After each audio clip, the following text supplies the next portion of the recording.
Okay, before we get stuck into question 11 then, it's just occurred to me, if we go back to question 7, that what I actually said and what I wrote down were two different things. When we were measuring the size of BCD, I said that we need to put the centre there, line the 0 up with one of the sides, which I did there, and then read off where the other side of the line crosses, and I said that it's between 150 and 160, and it is 155, but for some reason I said 165. So just check that again. It's between 150 and 160, and it's exactly halfway. It's 155 degrees. Don't know what was going on in my head then, but there we are. Right, back to question 11 then. Or on to question 11. So we only need to get part of this right. If everything else we've done so far is correct, if we get part A right, then we're into our D grade. So using only the numbers in the range 25 to 35, write down a cube number. So a cube number is a number that you get when you multiply the same number by itself 3 times. So if you start with 1, 1 times 1 times 1 is 1. 1 is a cube number.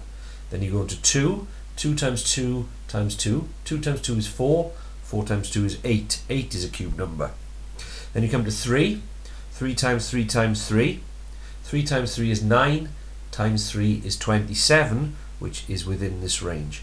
So 27 is the cube number. All the prime numbers, well, prime numbers are numbers that haven't got any factors other than themselves and 1.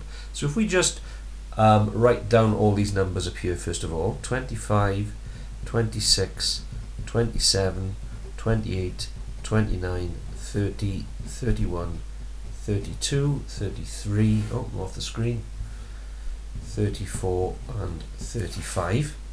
Anything that's even is going to have 2 going into it. So every even number you can cross out, they aren't going to be prime. 25, 5 goes into.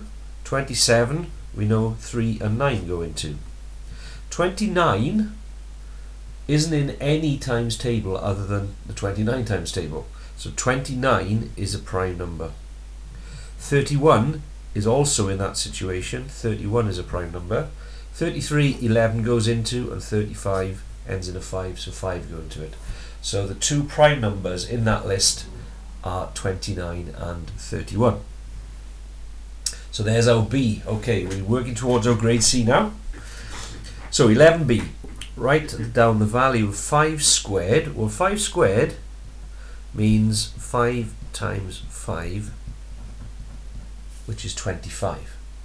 2 to the power of 4 means 2 multiplied by itself 4 times. 2 times 2 is 4, 4 2s are 8, 8 2s are 16. So what we need to work out is what 25 times 16 is in order to do that. So again, most of you are more comfortable using this method of multiplying numbers together, so we'll do it that way. So first box, 5 times 1 is 5, 0, 5.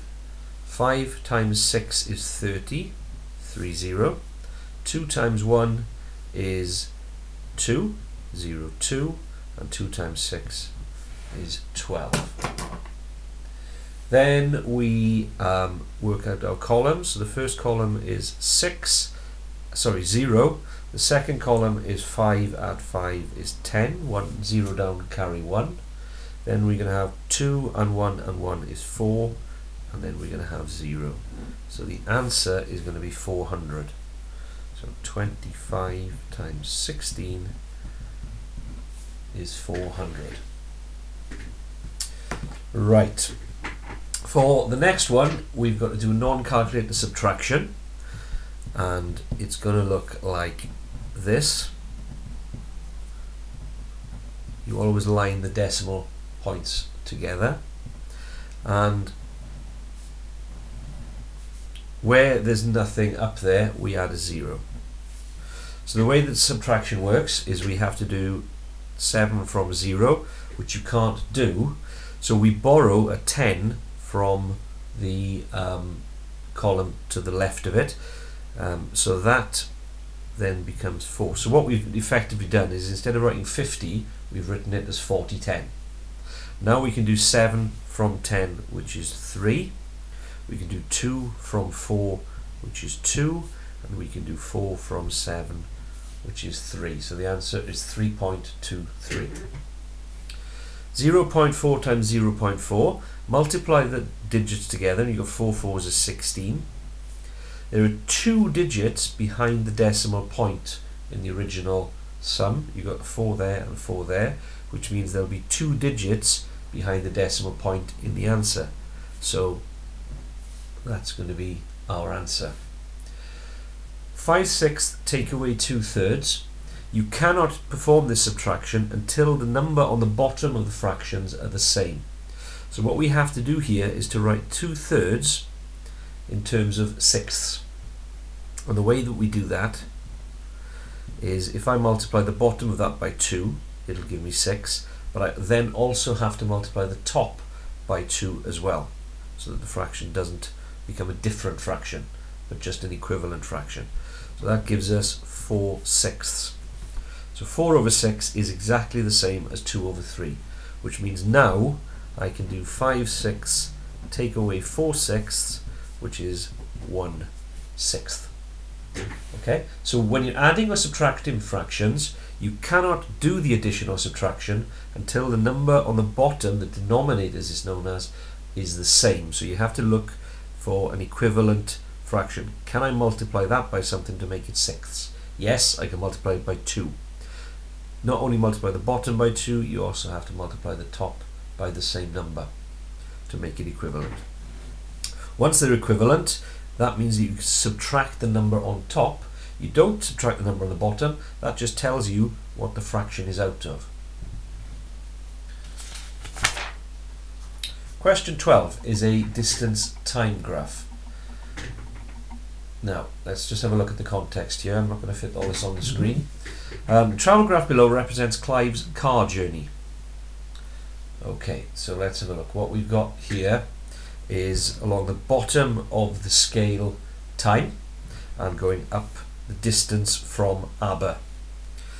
Okay, now as I've said to you, with most graph questions, it's helpful if you work out what the units of each little square is before you start working with the graph. So you can see here on the vertical scale we're going from 0 to 10 in 10 steps. So each little scale going up is going to be 1 mile. Now the time one is a bit trickier to deal with, so let's check this one. We're going from there to there, that's an hour.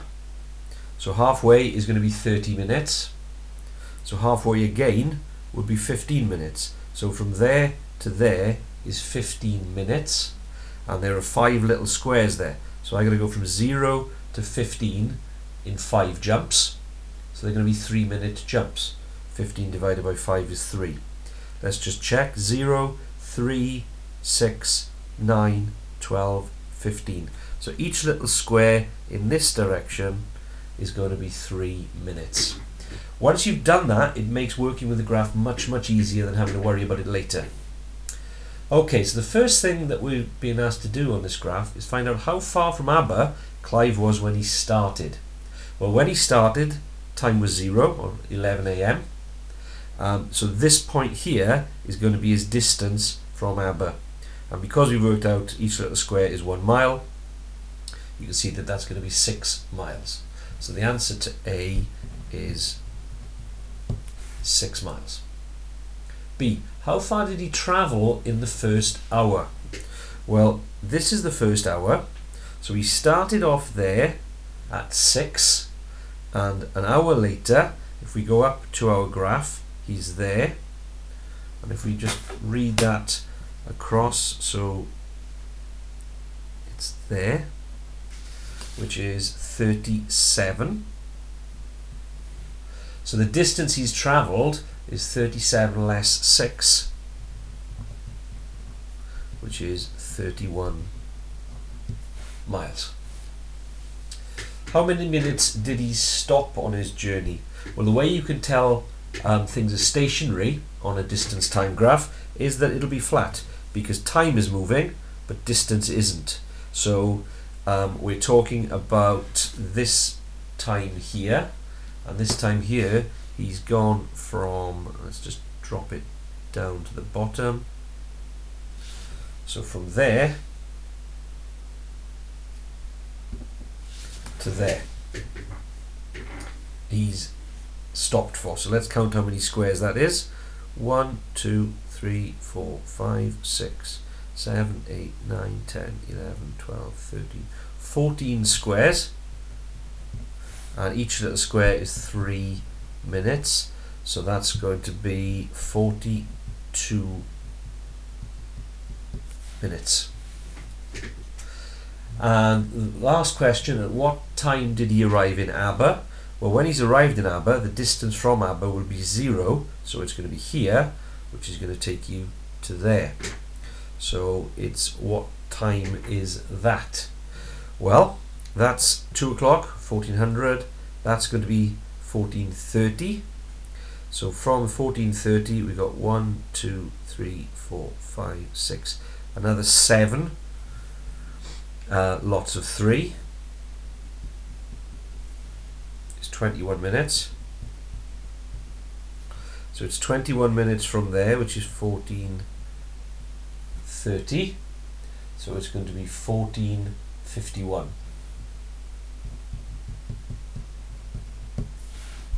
30 minutes plus another 21 minutes is 51 minutes. Okay, so that's your distance time graph. Right, you can see here that if we get through question 13, then we've got our C, and everything after that is going to be a bonus. So, bars of chocolate are only sold in boxes of 8 or in boxes of 5. Gary wants to buy exactly 21 bars of chocolate. Show how this can be done. So, we need to make combinations of 8 and 5 add up to 21. But if we got 2 boxes of 8, that would be 16. And 1 box of 5 would be another 5, which would be 21. So 2 boxes of 8 equals 16. 1 box of 5 equals 5, 21. Fiona buys fewer than 15 bars of chocolate.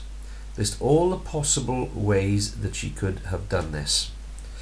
So she could have bought 1 box of 5. She could have bought 2 boxes of 5. She couldn't buy 3 boxes of 5 because that would give her 15. In boxes of 8, she could have bought 1 box of 8. She couldn't have bought 2 boxes of 8 because that would be 16. She could have bought 1 box of 8 and 1 box of 5, and that would give her 13.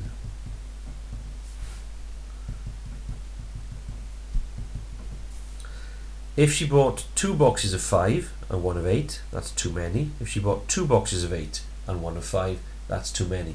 So those are the only possible ways that she could have bought it. 1 box of 5, 2 5s, 1 box of 8, or 1 box of 8 and 1 box of 5. Show that it is impossible to buy exactly 17 bars of chocolate. Well, 3 boxes of 5 would be 15, 4 boxes of 5 would be 20, so there's nothing there. 1 box of 8 would be 8, 2 boxes of 8 would be 16, 3 boxes of 8 would be 24. So you cannot buy 17 bars using just 5s or just 8s. If you had 2 boxes of 5 and 1 box of 8, that would be 18, which is too many. If you had 1 box of 5 and 2 of 8, that would be 16, 21, which is too many.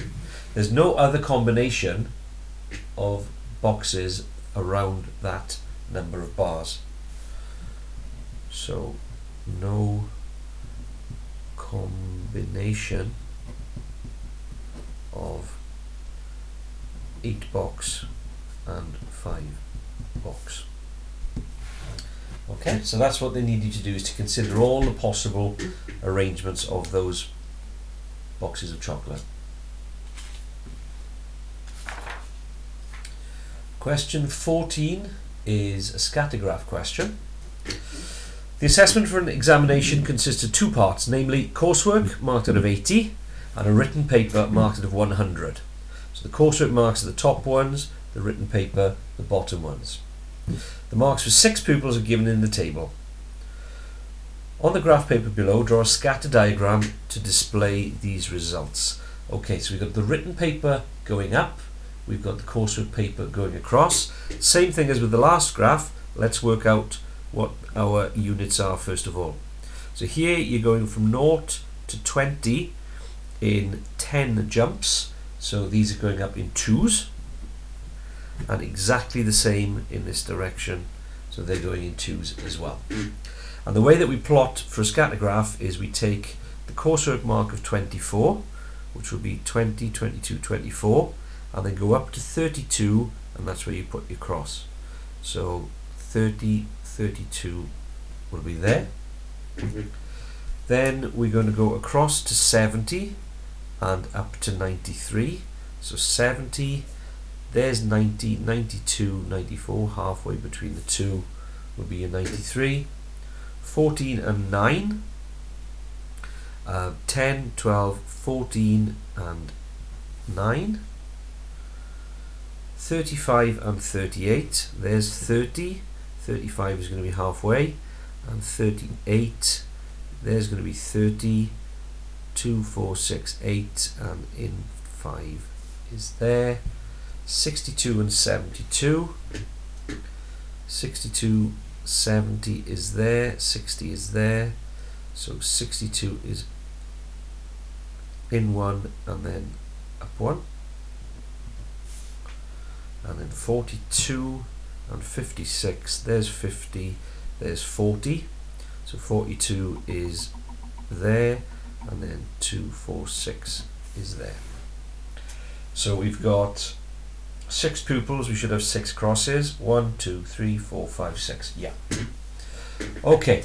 Correlation is either negative, positive, or no correlation.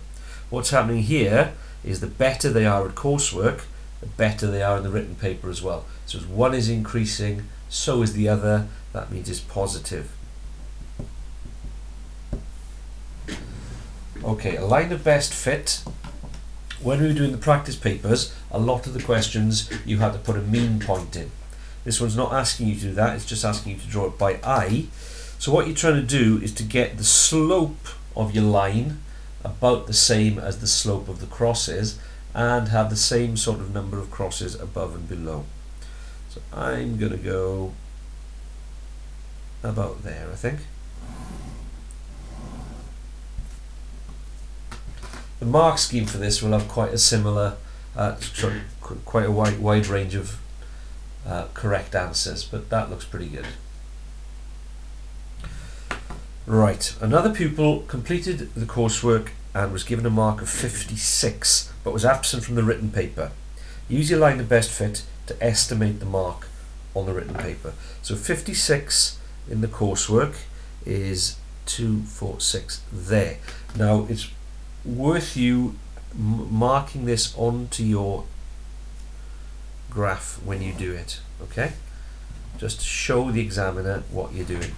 So what you do is this, there's 56, you read up to your line of best fit, and then you read across from the line of best fit to read 72.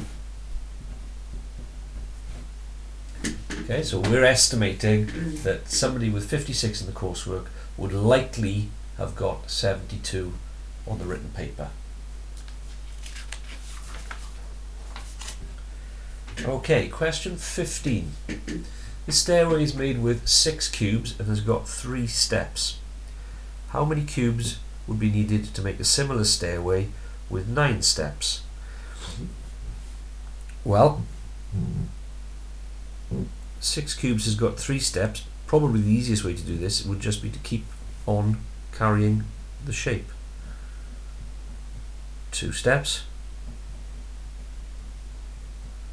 3 steps, 4 steps,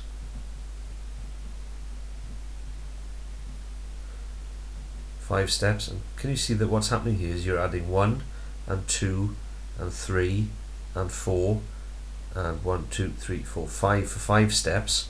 So to go to 9 steps, you're going to be adding up 1 and 2 and 3 and 4 and 5 and 6 and 7 and 8 and 9. So let's do that. We get 1 and 2 is 3, add 3 is 6, add 4 is 10, 15, 21, 28, 36, 45. So you need 45 cubes. Alright, so all I did there was to repeat the process again until I could see the pattern that was happening. For 1 step, 1 cube. For 2 steps, 1 cube and 2 cubes. For 3 steps, 1 and 2 and 3. For 4, 1 and 2 and 3 and 4 and so on. Question 16. A farmer grows 336 kilograms of potatoes. He sells them in 5 kilogram and 2 kilogram bags. He uses the same number of 5 kilogram bags as 2 kilogram bags. How many bags does he need altogether? Right, this is a nasty little question, this is. You could do it by just trial and improvement, but what they're hoping that you're going to do is form an equation. Okay, and what they want you to do is this: let number of bags be X. Okay, so in order to make up the 336, you're going to want to have 5 lots of X bags and 2 lots of X bags. Okay, so you've got X 5 kilogram bags and 2X 2 kilogram bags, and that must come to a total weight of 336. So you've got 5x add 2x is 7x, which is 336. So 1x, 7 is joined to the x by times, so you've got to undo times 7 by dividing by 7. In algebra we write it like that, but as a non-calculator paper we've now got to go and do that division. Okay, so 7 into 3 doesn't go, so you have to do 7 into 33. 7 goes into 33 4 times. 4 7s are 28 with 5 left over. And then you say how many times does 7 go into 56? It goes in 8 times. So the answer is 48. So that means that you need 48 5 kilogram bags and 48 5 kilograms bags and 48 2 kilogram bags, which is going to be 96 bags altogether. Okay, so if I just whip through that quickly again, we want to find the number of bags. So the number of 5 kilogram bags and the number of 2 kilogram bags is using the same number. So if I'm saying, well, that number is going to be X, the total weight in the 5 kilogram bags is going to be 5 lots of X. The total weight of the 2 kilogram bags is going to be 2 lots of X. And altogether, the total weight comes to 336. So there's your equation. Then you're going to solve it. 5x add 2x is 7x equals 336. To get the x on its own, you divide by 7. Non-calculator paper, so you've got to do that yourself, comes to 48. So he's going to need 48 of the 5 kilogram bags and 48 of the 2 kilogram bags. So how many bags does he need altogether? 2 lots of 48, 96. Not a nice question. Okay, number 17. The management of a health club intend to carry out a survey of their customers in order to find out their opinion on the alterations they have made to the club. One of the questions in the questionnaire was, what do you think of the fantastic new improvements? What's wrong with that question? Well, it's biased. The fact that it's saying there that it's fantastic is pushing a view onto the person who's going to respond. So it is a biased question. Another of their questions was, how often do you come into the club? Very often, occasionally. What do you see wrong with this question? Well, there's a few things wrong with it. First of all, it doesn't say in what sort of time scale. How many times a week do you come into this club? How many times a month do you come into this club? But also it's fairly vague, isn't it? Very often, occasionally. So I would say that that is too vague. And then write a better version of this question. You could say, how many times a month do you come into the club? Okay, so that would be the question. It's actually people, the management is asking the customers. So we haven't got to worry about never, because they wouldn't be in there to answer the questions. So you could have daily as a choice.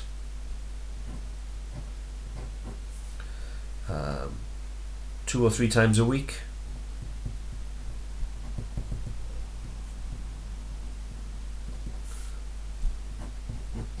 Once a week.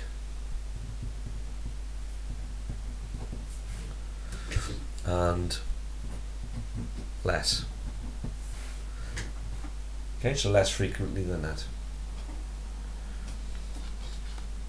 Okay, so that's your question on questionnaires. And we're getting towards the end now, so these are getting progressively more difficult. One Monday morning, a bug fell down a hole 55 centimeters deep. The bug immediately tries to climb out of the hole. The bug climbs 1/4 of a meter during the day, but every night it slides down 1/8 of a meter. On what day does the bug get out of the hole?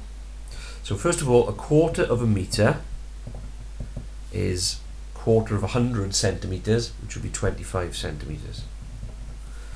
So he climbs up 25 centimeters during the day, and 1/8 of a meter will be half of 1/4. So that's going to be 12.5 centimeters.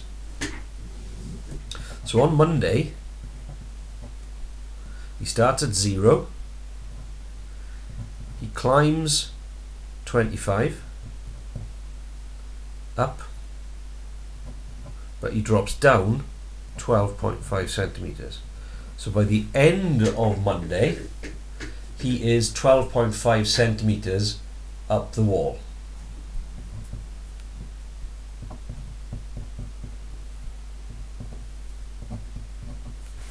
Then the second day, again he's going to go up 25, down 12.5, so he's going to end up another 12.5 centimeters up. 25 centimeters up, 12.5 centimeters down, so he's going to improve by 12.5 on yesterday, so he ends up where he was, 12.5 plus another 12.5, so he's now at 25 centimeters up the hole. Wednesday, he climbs 25, he drops 12.5, so at the end of that he's another 12.5 centimeters, which is going to be 37.5 centimeters up. Thursday, climbs 25, drops 12.5, So he's now 37.5 plus 12.5, which is 50 centimeters. So he's going to get out of that hole on Friday, because he's only going to get he only needs to climb 55. So his 25 centimeters climb, he'll get out.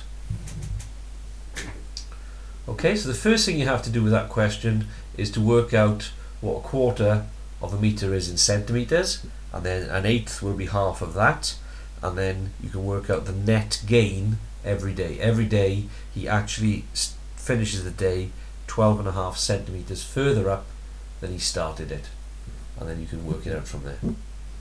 Part B, nth term. Okay, quick and easy these, if you can just remember. First thing you do is look at what the difference is between the numbers, and you can see here that this is going up in eighths, so it's an 8n rule. Then you ask yourself, is the first number 8? If it is, then the answer is, the rule is 8n, but it's not in this case, it's 3. We have to take 5 off our 8 to make 3, so our nth term rule is 8n take away 5. Okay, in the last couple of questions, I'll put some sheets under this so I can use a compass. Okay, so this is a loci question. Find and shade the region of points inside the triangle that satisfy both of the following. So what we're going to have to do here, it's a 3-mark question. We got 2 lines or curves to draw, and then we have to shade in the bit that satisfies both for the 3rd mark. So the points are nearer to AC than to AB. AC is a line, AB is a line. So the locus that we've got to draw, the boundary, is the one that is an equal distance between AB and AC. That's an angle bisector. So you get your compass. You open your compass out to any distance. You put the point of the compass at A, because A is the angle that's turned between the 2 lines. You put an arc using your compass on each of the lines that we need to divide the angle between. Move the point to the first arc and draw part of a circle inside the shape. Move the point to the second arc and repeat the process.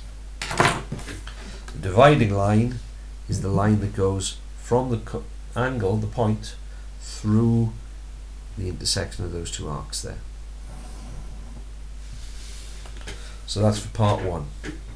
For part 2, the points are greater than 5 centimeters from A. Well, A is a point, so here we're going to be drawing part of a circle. Okay, equidistant from one point is a circle or part of a circle, and the distance that we're interested in is 5 centimeters. So we put the point of our compass on 0 and open it out 5 centimeters. Okay, and then put the point of your compass back on A and draw a circle through the triangle. So if I just write 1 there, that's the answer to part 1, and then on this one 2. That's showing the examiner that I do understand what I'm doing. Now the region then that I have to shade, the points are nearer to AC than to AB, so it's going to be below that dividing line, and they're further than 5 centimeters from A, so that means they're outside that circle. So below the blue line and outside the circle means that the region that satisfies both is that region there. So those are the 3 marks for that. And then the final question is a run of algebra. What we got here, y to the 8, that means y times y 8 times. Y times itself 8 times, sorry. So y times y times y. 1, 2, 3, 4, 5, 6, 7, 8. And I've got to divide that by y squared, which is y times y. Each time a y on top has a y beneath it, you can cancel it out, leaving you y times itself 1, 2, 3, 4, 5, 6 times. Y to the 6. That's what happens. You may remember from when you did this that when you're dividing them like that, you subtract the powers. So 8 to take away 2 is 6. So you could have just written that straight down. And then the very final question is a multi-stage equation with brackets. So the first thing you do is get rid of the brackets. When you multiply out brackets, you multiply whatever's outside by each term inside. So we're going to be doing 3 times x is 3x, 3 times 9 is 27. Then what you want to do is get all your x's on one side and all your numbers on the other. That 3x there is a plus 3x because there's no minus in front of it. So in order to get rid of a plus 3x, I have to take away 3x. So this becomes 8x take away 3x. That's a plus 17. To get rid of that from that side of the equation, I have to take 17 away. That means I'm going to take 17 off the other side too. So make sure you're happy with that stage. The 3x has to be removed from that side, so it becomes a minus 3x on the left hand side. That plus 17, to get rid of that you would subtract 17, not 27. So the 27 stays there, it hasn't gone anywhere, but that plus 17 has now ended up with a minus 17 on the other side. Now we simplify that. 8x take away 3x is 5x. 27 take away 17 is 10. What joins the 5 to the x? A times. So to undo a times, you've got to divide by 5. 10 divided by 5 is 2. And that was the last question.